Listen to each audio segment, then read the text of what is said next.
नाही खरंच बघून पुणे मनपामध्ये सध्या जानेवारीपासून एकूण 1012 स्वाईन फ्लूचे केसेस आढळले आहेत. तुम्हाला माहीतच आहे की थंडी जर वाढली तर स्वाईन फ्लू जो आजार आहे तो होण्याची शक्यता नाकारता येत नाही.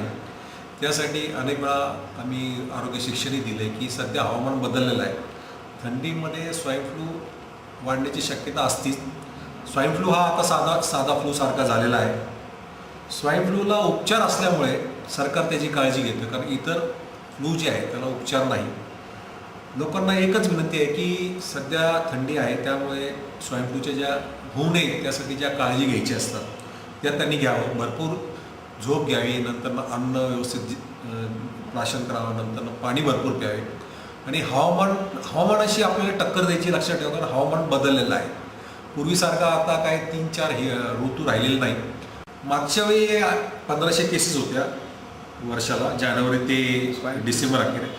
आज अखेर 1012 केसेस आहेत आणि जास्त केसेस आम्हाला फेब्रुवारी आणि मार्चमध्ये आढळल्या. कारण तुम्हाला आठवत असेल की उन्हाळा असला तरी तिथं त्यावेळी थंडी होती. आता हा थंडीचा मोसम सुरू झालेलाच आहे. त्यामुळे नागरिकांना परत तीच विनंती आहे की स्वाईन फ्लू हा साधा फ्लू समजून प्रिकॉशन्स घेणे महत्त्वाचं आहे. स्वतःचं रक्षण करा, कारण हवामान बदललेलं आहे.